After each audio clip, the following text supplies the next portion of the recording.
like someone to give us an invocation, so let's take a moment and share a moment of silence.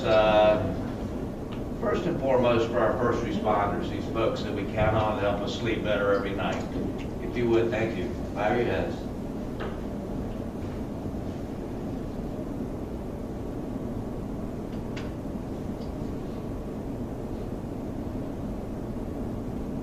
Thank you very much. For those of you that are willing and able, please stand with me for the Pledge of Allegiance. I pledge allegiance to the flag of the United States of America and to the republic for which it stands, one nation, under God, indivisible, with liberty and justice for all. All right, thank you, everybody. We're going to deviate from the agenda briefly for a moment. We've got a couple of my favorite folks here, a couple of mayors, Mayor Steve Leary from Winter Park and Mayor Eddie Cole from the town of Eatonville. If you, y'all go right ahead. Be brutal. Sure.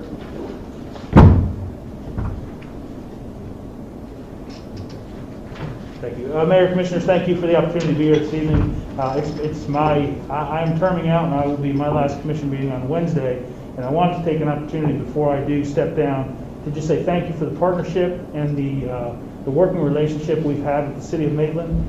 I don't believe the Howell Branch Reserve could have happened with many other folks and other municipalities. We work well. We purchased the property. We did a nice land swap with you guys, and it's benefited both towns. So that's just one thing, but there's so many other things that we've worked so well on with the City of Maitland over the past decade that I've been in office. Especially thank you to Mayor McDonald. You've been a great partner. Yourself and Mayor Cole from Eatonville. We've teamed up on a bunch of different things, the Three Amigos, and we had a lot of fun. We can do a mean breakfast too. Yeah, we had a lot of fun. We always lined up by height, so you always got to go first. But I want to thank you, Dale. You have been a great partner, and again to the entire City of Maitland. You guys made my job a lot easier, and I really hope as we move forward. I know you have a new mayor coming in, that you'll continue on with the tradition that we've had working well together and for the benefit of both communities. But I just wanted to come up here and say that to you tonight. So thank you, Dale. Thank you, Steve. Good evening, everyone. First to the ladies, happy International Women's Day for our councilwomen and women out there. I want to say it has been a pleasure. I've been on and off drinking Maitland since 1989, dealing with council, and I'm so close. I'm 50 yards from being a Maitland resident. I'm right beside the Audubon Society parking lot, so I've been there since 1984. But one of the things that I'll never forget is once I came back in, or as mayor, Dale, and I'm going to say Dale just for now, reached out to me, and we've probably been together ever since that time, making sure that if you understand the history of Eatonville and Maitland, it's crazy, it's beautiful, it's a love story that a lot of people don't have a clue about, and I'm from Ohio and Boston, so I'm an outsider looking in. It is a love story, and we decided that the three of us was going to get together, and we're going to look out what they call the greater northern Orlando area, that we can't do the whole world, but we're going to make sure Maitland, Winter Park, and Eatonville is right. And that's what my commitment is. Even with Dale being gone, I look forward to meeting the new mayor and some of the council, that we can also know that we're always on one page, one mission, one message of better cities for us. So Dale, I can't say we're going to miss you because you're going to be somewhere around on one of our mayor Tri-City meetings. He's showing up. I don't care. So he's going to be around. So I look forward, and again, thank you all so much for allowing me this opportunity. Thank you, Mr. Thank Mayor. you, guys. Thank you all guys. very much. I appreciate it. Sure. You know, those of you that weren't around in that time, we did something that has never been done before or since, and that was doing a unanimous resolution with the city of Winter Park and the town of Eatonville to recommend to the county commission the widening of Wymore Road between Lee Road and Kennedy to help do what should have been done 40 years ago, but wasn't. And so that's still in the working phases now. But Kennedy is going to be, it's in the capital improvements program with the county to be widened from 2 lanes to 4 lanes, all the way to 434. And Eddie's, Eddie's heard me say this at his meetings, we're linked at the hip forever to both of you. And, we share schools with Winter Park, and we share, cultural heritage along with Eatonville. And you guys have been a treat to work with, and it's all about relationships, and you guys know exactly what I'm talking about. It's a great thing. Thank you very much. Thanks, guys. Okay, thanks for the, let me deviate here a little bit. Now, we don't have any public hearings. How about the old business, Ms. City Manager? No, I do not. Okay, we've got a consent agenda to attend to. Anybody have any questions or comments regarding the consent? Hearing none, motion to be in order. Make a motion to approve the consent agenda. Second. We have a motion and a second. Ms. Maria, if you would. Councilmember Guthrie. Aye. Councilmember Hall Harrison. Aye. Councilmember Thomas. Aye. Councilmember Wild. Aye. Mayor McDonald. Aye. Okay, our legendary Maitland public period. This is the time where that folks that want to address the council on any non-agenda item, which would be virtually anything tonight. So, if you would, please step over here to the podium to my left and get yourself started. Don't be bashful, Ryan. You can get up. All right, hello, my name is Ryan Calvin. I've been a resident of Domrick for 12 years now. And You got an address for us, Ryan? yes, 2120 Deloraine Trail, Maitland, Florida, 32751. Thanks. And looking at it, how long do I have? Sorry, 3 minutes? Okay. Looking back on it now, I think it's almost miraculous that I was driving down Tuscarora the other day and having made many complaints to the city and police department before about speeding and reckless driving in our neighborhoods. I'm looking to the left of my car as I'm being overpassed by another driver and who then pulls in front of me. I'm driving maybe 20 plus miles an hour in a 25 mile an hour zone, and after many complaints, having seen the police come and for a week or two and then leave again, I, in a very flustered state, wrote a big, Facebook rant, and it got many people excited.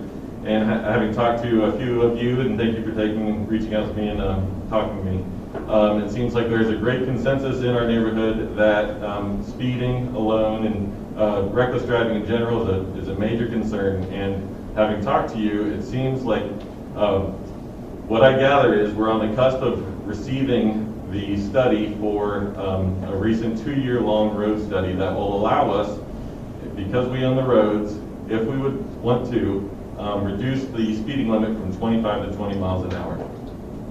And having spoken with some of you, I'm concerned that there may not be enough urgency behind the matter or education or knowledge of the true situation. And I'd like to maybe share my perspective on the situation. And if you look at definitions, and I may use some flamboyant or maybe even provocative wording, and some of it's maybe meant to bring about some humor, but it's actually very serious and somewhat sad. So I'll proceed, and I may be able to pull it off. But we pulled the police report or the police records for all speeding on Mohican for the past year. And I was interested to see what the minimum speed was that had initiated an offense and initiated the traffic citation. My guess was that there were very few speeding citations cited, but I would like to see the minimum speed there to basically say, even though the posted speed limit is 25 miles an hour, X speed is what's actually enforced. And come to almost no surprise, 0 speeding citations with any fines issued were given on Mohican Trail all of last year. And it's almost infuriating to me. I understand, we should take emotion out of the situation, but basically we are living in an anarchy, and we've become because we're being pointed against each other while your neighbor's doing it, almost in a vigilante situation. We already have residents parking in front of stop signs at the three-way stop and setting up one-way choke points at major intersections and waving down and yelling at drivers. It's not good. And then you think, I will take a snippet from the Second Amendment. I don't own a gun, you know, but they say, do anything you can within your legal right to protect your family, you know? And at what point, when your brain starts to think, what point do you have, what legal rights do you have to protect your family against speeders? And then it gets really interesting. Your brain starts wandering, and then you come into some very dark places. And my neighbor chased somebody down to the Highlight building and confronted him for speeding. It's not funny, it's dangerous. And my mind quickly went to Trayvon Martin and how we should avoid that situation at all costs. We have 50 kids living on one street alone. The kids own the neighborhood. Our property values are raised because of our schools. And we can't enjoy these high property values if we're not even going to protect our most vulnerable citizens who can't even vote. You know, we have the power to drop the speed limit from 25 to 20 miles an hour. You know, what's the highest minimum speed we're going to allow, or the highest maximum speed we're going to allow? There's no enforcement and no faith of any law enforcement officer that makes me sleep better at night. You know, what I hope we experience no restraint or no drag whatsoever in our next 2 hearings or 2 meetings it will take for us to have a vote on dropping the speed limit from 25 to 20 miles an hour. That's my piece. All right, thanks, Ryan. Thank you. Anyone else like to address the council on any non-agenda item? I back Ryan. Thank you. Back, Ryan. Yeah, same. Okay. I will, if you don't mind. Sure. I actually live right around the corner from Ryan. I'm the neighbor Will Bussey. I know Mike well. I live at 2006 Mohican Trail. It's literally right at the corner of Thistle and Mohican. I'm a lifelong resident, born and raised here. Been in the neighborhood for about 8 years now. I have had, at that intersection, my daughter almost hit 3 times.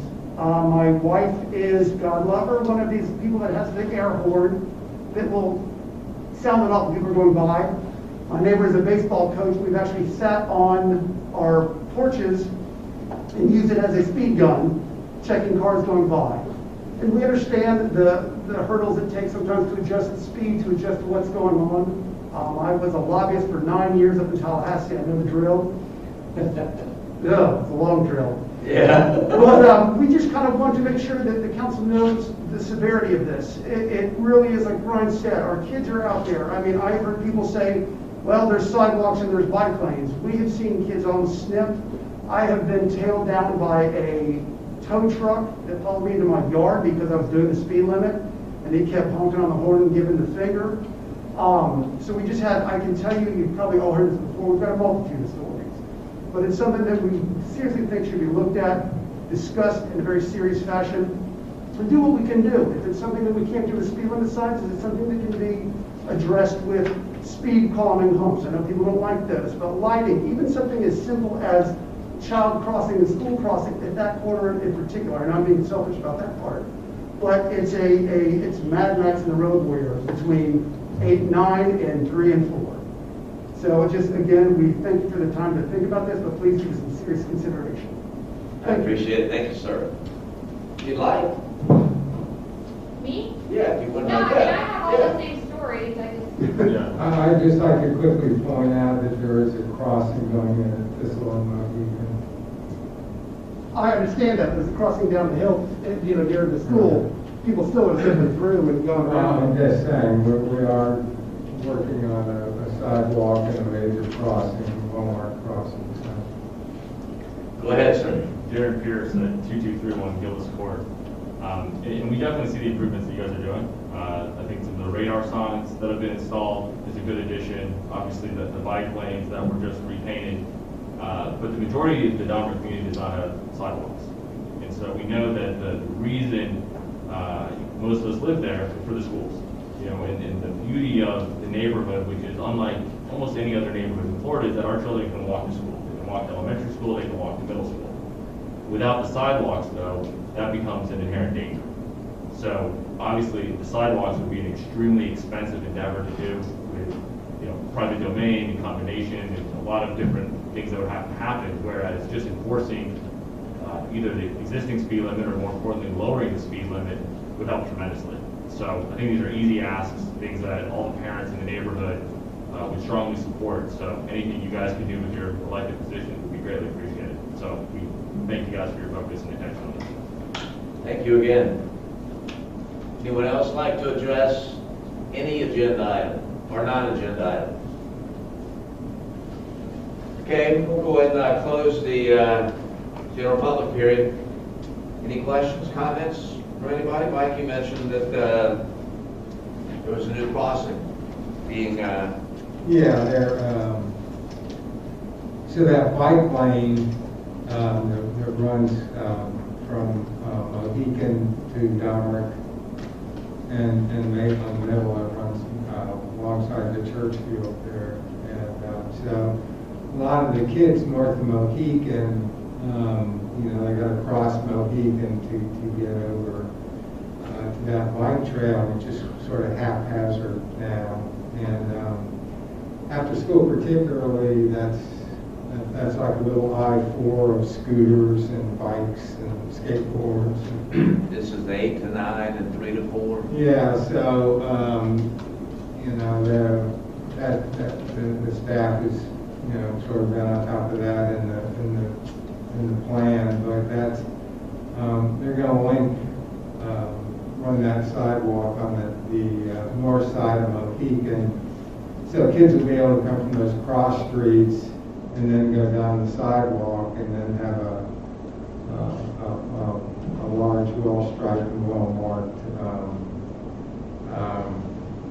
crossing to get over to that sidewalk. And I've talked to Sharon a little bit and Mark. Right now we have school zones, I believe on Domrick and along portions of Thistle, where it's actually a large number of the kids come over to the school from Mohican and across from Mohican.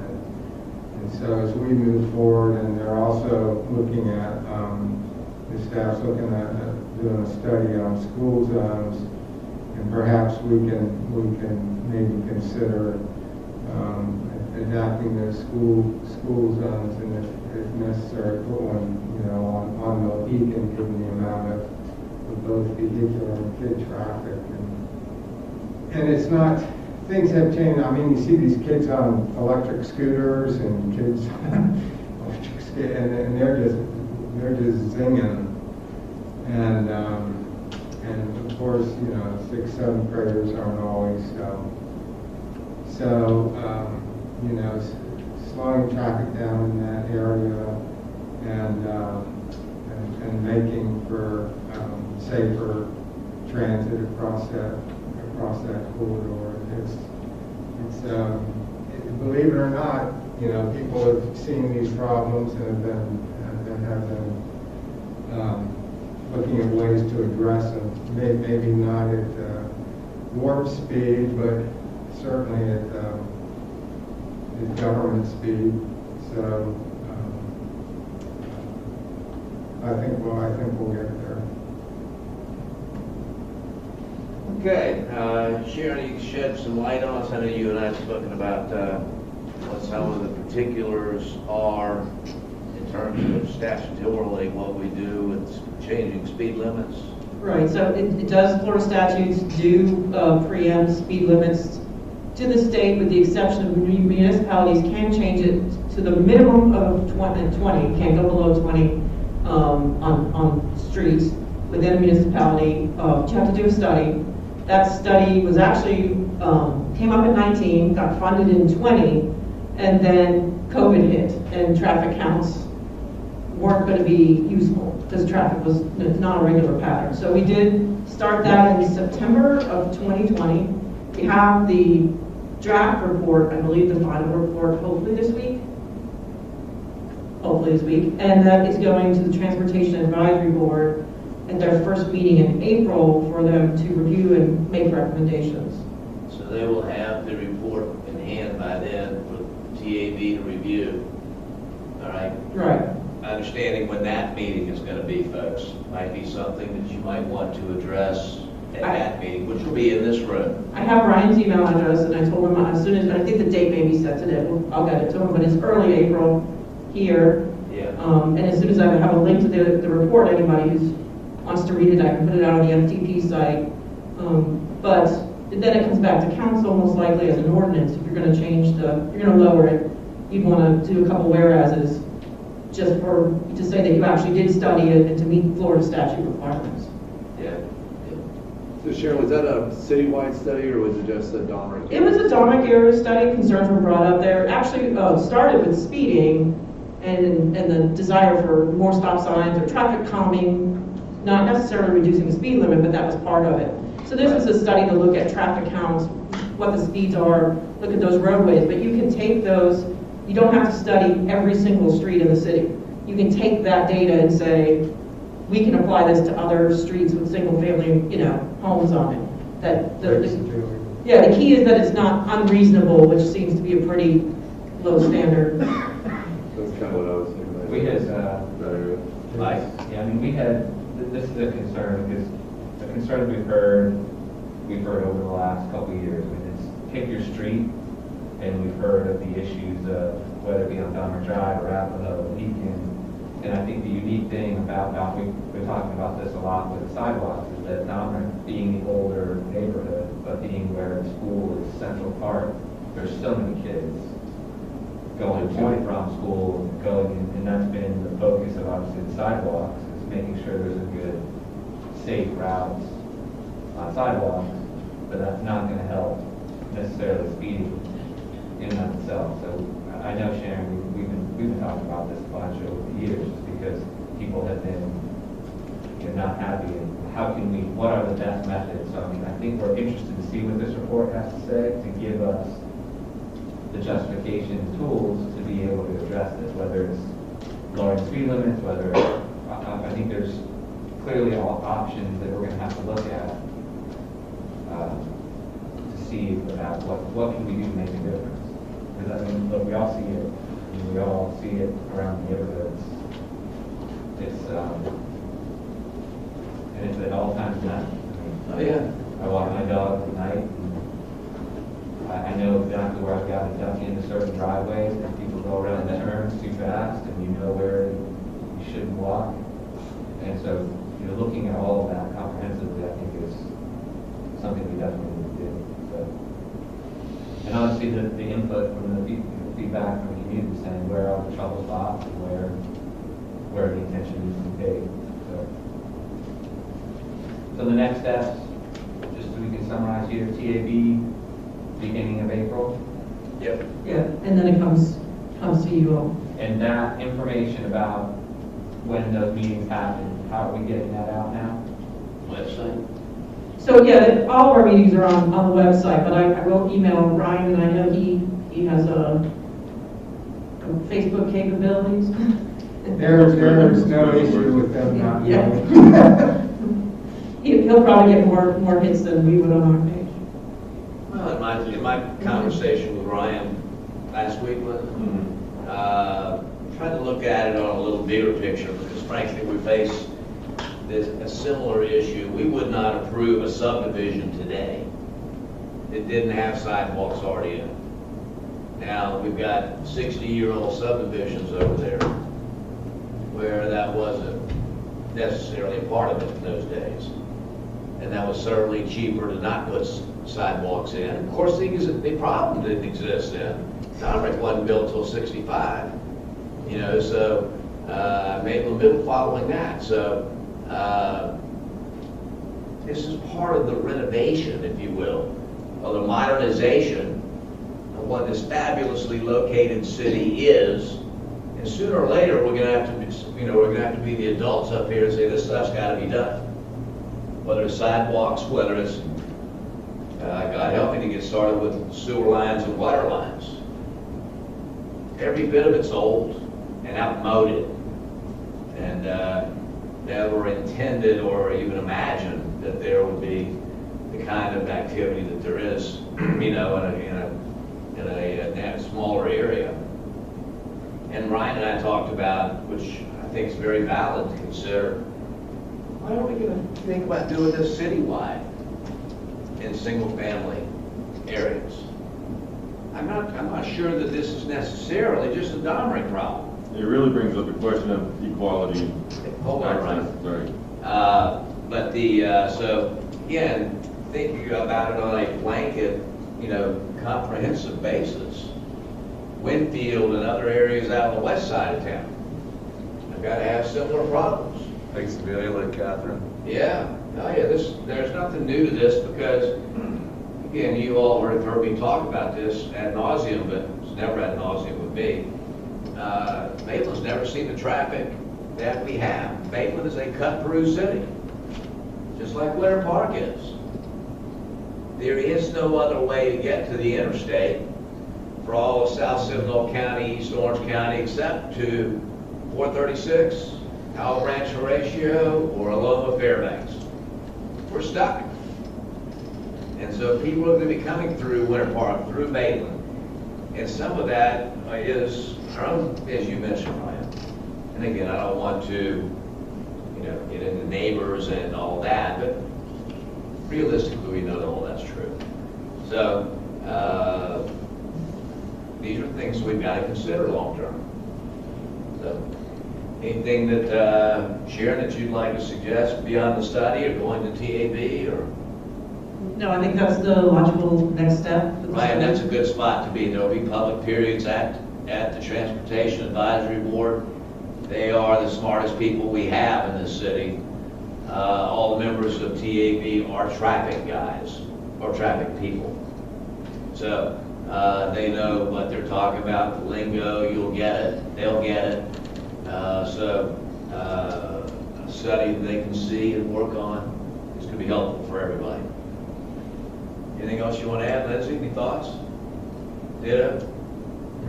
All right. Okay. We close the public period. Any decision items that we need to address? Doesn't appear to be.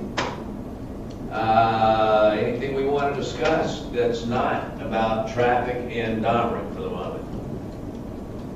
No? Okay, we have any, Ms. City Manager, any reports? I'm going to get the reminders in a second. I'll do that. Yeah. So, anything else? No, I think if you're going to do reminders, I will. Yeah, I got my reminders here. Anybody else want to discuss anything before I hit my reminders? All right, you're done. A couple things. We've got ribbon cutting. This is a wonderful problem to have. For our new restaurant, formerly known as, what was it on the corner? I forgot already. Oh, Jeremiah's. It's now the Outpost. Great little restaurant. It's we'll be doing a ribbon cutting there at 5 o'clock on Saturday the 13th. And at 6 o'clock, right next door is Fleet Feet, our new shoe store there. So we'll be doing a ribbon cutting there. I want to remind you folks to be there, or be square. And that same night, an hour later at 7 o'clock, will be our first official, I believe, city function in the all too fabulous Independence Square. We'll be doing a Star Wars movie in Independence Square at 7 o'clock. It's a great facility, looking forward to the first time it's being utilized that way. And if there's Mark, are we going to be able to get on the grass? I like that. All right, very good. Anything else? All right, guys, we're done. Thank you.